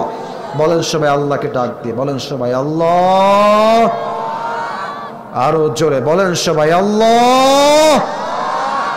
আমরা সাতক্ষীরার সন্তান, তোমার কাছে, জোরে কম, তোমার কাছে দিল থেকে তওবা করলাম। ও আল্লাহ, তুমি গানে কত সুন্দর অ্যাক্টিভ তারা, আপনারা কেন যে কথা বলছেন না, আল্লাহ মাহমুদ ভাবছেন। বলো সবাই, তুমি আমাদের জীবনের সব গুনাহ মাফ করে দাও। পড়েন সবাই জবান খুলে আমিন। সর্বশেষ একটু ইস্তিগফার শিখাবো, একদম ছোট, এটা একদম শর্টকাট। বলেন সবাই আস্তাগফিরুল্লাহ, একদম ছোট্ট ভার্সন। আবার পড়েন আস্তাগফিরুল্লাহ। আর একটা শিখাই দিয়ে শেষ করে দিচ্ছি, একটু বুঝেন তারপরে পড়বেন। সবাই পড়েন আল্লাহুম্মা গফিরলি। যদি আপনি আপনার জীবনে ক্ষমা পেতে চান আল্লাহর কাছে, অলওয়েজ পড়বেন আস্তাগফিরুল্লাহ, আস্তাগফিরুল্লাহ, আল্লাহুম্মা গফিরলি। আল্লাহ, আমার কলিজার টুকরা মুরব্বী আব্বাজান, মাদ্রাসার ছাত্র, স্কুলের ছাত্র, কলেজের ছাত্র, যুবকরা, মুরব্বীরা, মায়েরা, বোনেরা, যারাই আমরা আজকের মাহফিলের শেষ অবধি আছি, আমাদের সকলের জীবনের গুনাহকে তুমি আজকে গফফার নামের ওসিলায় মাফ করে দাও। আমি সবাইকে বলবো, টুপিটা জাস্ট 2 মিনিটের মধ্যেই চ্যাপ্টার ক্লোজ হয়ে যাবে। আমি 7টা আমল বলেছি, জাস্ট এক বাক্যে রিপিট করছি। 1 নাম্বার, আত্মার পরিশুদ্ধি। আত্মা 3 প্রকার, সুস্থ, অসুস্থ, মৃত। কথা শেষ, খালাস। 2 নাম্বার, আল্লাহকে পাওয়ার সবচেয়ে বড় আমল হচ্ছে সবর বা ধৈর্য। সবরের ফলাফল কি হবে? আয়াত দিয়ে বলেছিলাম, ইন্নামা ইউওয়াফাস সাবিরুনা আজরাহুম বিগাইরি হিসাব। Those who observe patient in this world, they will be given their reward without measure. যারা ধৈর্যশীল হবে, কিয়ামতের দিনে আল্লাহ তাআলা তাদেরকে বিনা হিসেবে জান্নাত দান করবে। সুবহানাল্লাহ পড়েন সবাই। 2 নাম্বার, সবরের পরিচয় দেওয়া লাগবে আল্লাহকে পাওয়ার জন্য। 3 নাম্বার, নামাজ। ওমরে ফারুক তার জীবনের শেষ কথা ছিল, তোমরা আমার সন্তানকে দেখে রেখো, এটা শেষ কথা ছিল। আমার মাকে দেখে রেখো, শেষ কথা ছিল এটা না। আসল্লাহ নাস, আমি ওমর যেই নামাজের ইমাম ছিলাম, আমার অজ্ঞান হওয়ার পরে নামাজটা জামাতে সম্পূর্ণ হয়েছে কিনা সুবহানাল্লাহ পড়েন। 3 নাম্বার নামাজ। 4 নাম্বার আব্বা আম্মার দোয়া। 5 নাম্বার নবীর ভালোবাসা। নবীর ভালোবাসায় আজ থেকে চাপ দাঁড়িয়ে আমরা সবাই রাখবো তো ইনশাআল্লাহ। 5 নাম্বার নবীর ভালোবাসা। আর 6 নাম্বার বলেছিলাম দুনিয়ামুখী নয়, আমরা সবাই পরকালমুখী হব। রাজি আছেন তো ইনশাআল্লাহ? আর সর্বশেষ আপনি আমাকে একটা দোয়া শোনাবেন, একটা শর্তের দোয়া, জাস্ট একটা। বলবেন হুজুর 7 নাম্বার আমল হলো তওবা এবং ইস্তেগফার। তওবা মানে কি? আল্লাহ মাফ চাচ্ছি, আর জীবনে করবো না, ওয়াদা করলেন আল্লাহর কাছে। আর ইস্তেগফারটা হচ্ছে একদম ছোট্ট, এর চেয়ে সহজ কিছু নাই। বলেন তো সবাই একবার আস্তাগফিরুল্লাহ। পেলাম যে আমি এত জোরে সালাম দিলাম, মাত্র হাতে গোনা 2 থেকে 3 জন মানুষ উত্তর দেন, বাদ বাকি কারো উত্তর আমি শুনতে পাইলাম না। বড্ড কষ্টের বিষয় এটা, শুরুতেই আঘাত পেলাম। যাই হোক, আমি আবার সালাম দিব। আশা রাখবো সাতক্ষীরার প্রত্যেকটা যুবক এবং মুরব্বী আব্বাজান আমাকে জবান খুলে উত্তর দিবেন। আসসালামু আলাইকুম ওয়া রাহমাতুল্লাহি ওয়া বারাকাতুহু। আমার কলিজার টুকরা প্রিয় সাতক্ষীরার ভাইরা, এই মাহফিলটা আগামীতে হোক, এইটা আমরা সবাই চাই কি চাই না? তো এত আস্তে কেন? বলেন সবাই চাই কি চাই না? আমাকে আজকে মূলত নিয়ে আসছেন রুস্তম আলী ভাইজান, ওনার মাধ্যমেই যোগাযোগ করে আজকের এই মাহফিলে আমার আশা। আমরা আশা রাখবো এই মাহফিলটা আগামীতে আরো অনেক বড় হবে। আসলে যুবক ভাইয়েরা মিলে এবং এলাকার ময় মুরব্বীরা মিলে আজকের এই মাহফিলটা আয়োজন করেছে। আমার সাতক্ষীরা কুখোরগালি পুকুরালি দক্ষিণ পাড়ার ভাইরা কেমন আছেন আপনারা সবাই? আলহামদুলিল্লাহ। তোমরা কি ভাত খাও নাই কেউ? আওয়াজ নাই, কি অবস্থা! আমার জন্ম তো খুলনাতে, এটা অনেকে জানেন না আপনারা। আমার বাবা খুলনার, দাদা, নানা, নানি, আমার মা, আমার 14 গোষ্ঠীর সবাই খুলনার মানুষ। তো খুলনা হচ্ছে আমাদের বিভাগ, সাতক্ষীরা হচ্ছে আমাদের একটা খুলনার জেলা। তো যেহেতু আমি খুলনার সন্তান, আমার জন্ম খুলনায়, সাতক্ষীরায় আসলে আমি এটা প্রাউডলি বলি, যেহেতু আমি খুলনার সন্তান, ঠিক যেহেতু খুলনার মধ্যেই সাতক্ষীরা পড়ে, তো আমি যদি খুলনার সন্তান হই, আমি সাতক্ষীরারও সন্তান, ঠিক কিনা বল? তো তোমরা যদি এরকম মরার মতো কথা কও, মিডিয়া কতগুলো আমার সামনে বসে আছে, সাতক্ষীরার বদনাম হবে। আমি তো সাতক্ষীরা আজকে প্রথম না, যদিও এটা আমার শেষ মাহফিল। সাতক্ষীরা কবে আসবো আল্লাহ মাহবুদ ভালো জান। সদরে আমার আর কোনো মাহফিল নেই, নেক্সট ইয়ার হয়তো আসা হবে না, তারপরের বছর হয়তো বা আসা হবে না, আল্লাহ মাহবুদ ভালো জানেন। তবে একটা কথা বলতে চাই সবাইকে, আপনারা সাতক্ষীরার সন্তান, আপনারা কাপুরুষের সন্তান নন, আপনারা সবাই বীরপুরুষের সন্তান। আওয়াজ যেন মরার মতো না হয়। I repeat again the same question. আমি আবারও প্রশ্ন করছি, সাতক্ষীরার ভাইয়ারা কেমন আছেন আপনারা সবাই? মাশাআল্লাহ, এবার সাউন্ড ঠিকঠাক আছে, আলহামদুলিল্লাহ। আল্লাহর শুকরিয়া, আল্লাহ আমাকেও অনেক ভালো রেখেছেন। আমাদের আজকের এই প্রোগ্রাম স্থান পুকুরালি দক্ষিণ পাড়া 6 নং ওয়ার্ড, সাতক্ষীরা পৌরসভা।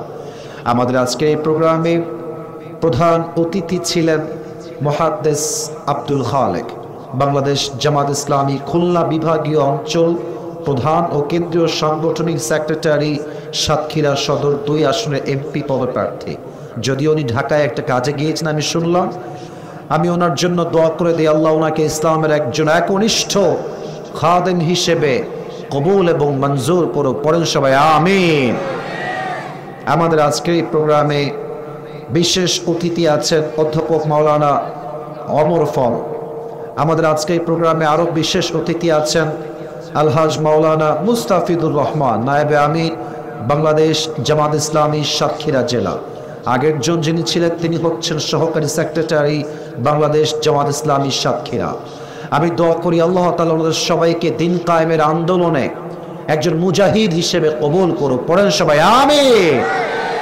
আমাদের আজকে এই প্রোগ্রামে সভাপতি রয়েছেন আলহাজ ডক্টর আবুল কালাম বাবলা সাতক্ষীরা। স্যার তো আমার ডান পাশে আছেন নাকি? মাশাআল্লাহ। স্যারকে আমি 2 বছর আগে থেকে চিনি। গত 2 বছর আগে আমার একটা প্রোগ্রাম ছিল সাতক্ষীরাতে, মাশাআল্লাহ। স্যার সেখানে ছিলেন। আমি স্যারের সামনে স্যারের কোনো প্রশংসা করতে চাই না, তবে জাস্ট এতটুকু ক্লিয়ারেন্স দিয়ে বলতে চাই, ওই এলাকার প্রত্যেকটা লোক যাদের সঙ্গে আমার সাক্ষাৎ হয়েছে সবাই স্যারের প্রশংসায় পাগল, সবাই স্যারকে ভালোবাসে। স্যারের বাংলোতে আমি ওখানে গিয়ে খেলাম, অনেক কথা হলো, স্যার আমাদেরকে আপ্যায়ন করেছেন। আর সেই দিন আমার মনে আছে, স্যারেরও হয়তো বা মনে আছে, যখন নেমে গেছি স্টেজ থেকে, সাতক্ষীরার মানুষ কাউকে ভালোবাসলে মন থেকেই ভালোবাসে, তাই না? স্যারের হয়তো বা মনে আছে, আমি এই নেমে গাড়িতে উঠতে গিয়ে এই যে মাঠ, এই মাঠে প্রায় 6 থেকে 7 বার ধাক্কা খেয়ে উল্টে পড়ে গেছে। আর সাতক্ষীরার ছেলে পেলে এত পাগল, আমি যে শুয়ে গেছি মাটিতে, ও শুয়ে থেকেই সেলফি তুলতেছে। এটা স্যারের প্রোগ্রাম ছিল, মাশাআল্লাহ, অনেক বড় প্রোগ্রাম ছিল। আল্লাহ তাআলা আমাদের স্যারকে নেক হায়াত দান করুক। পরে সবাই আমিন। হ্যাঁ, এটাই ভালো, কাউকে ভালোবাসলে মন দিয়ে ভালোবাসবেন। আসলে সত্য কথা বলতে গেলে যুবকদের ভালোবাসায় কোনো ভেজাল নাই, যত সব ভেজাল হচ্ছে মেয়েদের ভালোবাসায়। আল্লাহ আমাদের সবাইকে আল্লাহর সন্তুষ্টির জন্য ভালোবাসার তৌফিক দান করুক। আমিন। আমার আজকের এই প্রোগ্রামে আমার পূর্বে কথা বলেছেন আমার প্রিয় কলিজার টুকরা, এই যে এই বামের ছেলেরা, আমার ভালোবাসার মান নষ্ট করবো না, মেহেরবানি করে কোন সাউন্ড চাই না। সাতক্ষীরা নিয়ে প্রচুর বদনাম আমার কানে। আপনাদেরকে আমি কাউকে ছোট করে বলছি না, আমি আপনাদের রক্তের সন্তান, আমি এখানকার মানুষ।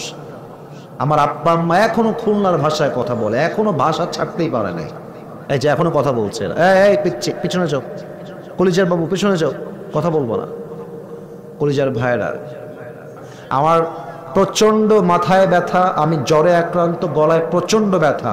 1 ঘন্টার ওয়াজের কথা বলে প্রায় 2 ঘন্টা আমি কথা বলেছি শুধুমাত্র সাতক্ষীরার ভালোবাসার স্বার্থে। এখন একটা আবদার, দোয়া করব, বসে পড়ো, দোয়ার জন্য বসে পড়ো। এই তো মাশাআল্লাহ, এক বাক্যে বসে গেছে, মাশাআল্লাহ, দোয়ার জন্য 3 মিনিট দোয়া হবে। সিট ডাউন, সিট ডাউন, বসে পড়ো কলিজার ভাইরা, বসে পড়ো। মাশাআল্লাহ, সবাই ল্যাটা মেরে না বসে আত্তাহিয়াতু সুরতে বসলে ভালো হয়। সবাই আত্তাহিয়াতু সুরতে আদবের সাথে বসেন। রুস্তম আলী ভাই যেখানে আছেন আপনি প্রস্তুত থাকবেন, আমরা দোয়া করে আমরা সামনের দিকে আগাবো। সবাই দুরূদ শরীফ পড়েন। আল্লাহুম্মা সাল্লি আলা মুহাম্মদ ওয়া আলা আলি মুহাম্মদ কামা সাল্লাইতা আলা ইব্রাহিম ওয়া আলা আলি ইব্রাহিম ইন্নাকা হামিদুম মাজিদ। আলহামদুলিল্লাহি রাব্বিল আলামিন والصلاة والسلام على سيد الأنبياء والمرسلين وعلى آله وأصحابه أجمعين। আল্লাহ রাব্বুল আলামিন গভীর অন্ধকার রাত, সেই 10:30 থেকে শুরু করে নিয়ে এখন প্রায় 12:30 বাজতে গেল। আল্লাহ প্রায় 2 ঘন্টা যাবত আমার মুরব্বী আব্বা জান, যুবক ভাইরা, মায়েরা, বোনেরা বসে বসে ধৈর্যের সাথে শেষ পর্যন্ত ওয়াজ শ্রবণ করেছে। আমি অধমের কথার মাঝে ভুল ভ্রান্তি হতে পারে, আল্লাহ ভুলগুলো ক্ষমা করে দিয়ে আমাদের সবাইকে তুমি সঠিক কথা অনুযায়ী আমল করার তৌফিক দান করে দাও আল্লাহ। আল্লাহ রাব্বুল আলামিন দয়া করে মেহেরবানি করে যেই কলিজার টুকরা যুবক ভাইরা, রুস্তম ভাই সহ এলাকার মুরব্বী আব্বা জানেরা এই মাহফিলকে বাস্তবায়ন করবার জন্য দিন রাত পরিশ্রম করেছে, আল্লাহ সকলের পরিশ্রমকে তুমি তোমার সন্তুষ্টির ওয়াসিলা হিসেবে কবুল এবং মঞ্জুর করে নাও আল্লাহ। আল্লাহ রাব্বুল আলামিন দয়া করে মেহেরবানি করে আজকের এই মাহফিলে যারা অর্থ দিয়ে সহযোগিতার হাত বাড়িয়েছে, আল্লাহ দয়া করে মেহেরবানি করে সকলের দানকে তুমি তোমার সন্তুষ্টির ওয়াসিলা হিসেবে কবুল এবং মঞ্জুর করে নাও আল্লাহ। আল্লাহ রাব্বুল আলামিন আমার ডান পাশে আমাদের মাহফিলের সভাপতি আল্লাহ রাব্বুল আলামিন আল্লাহ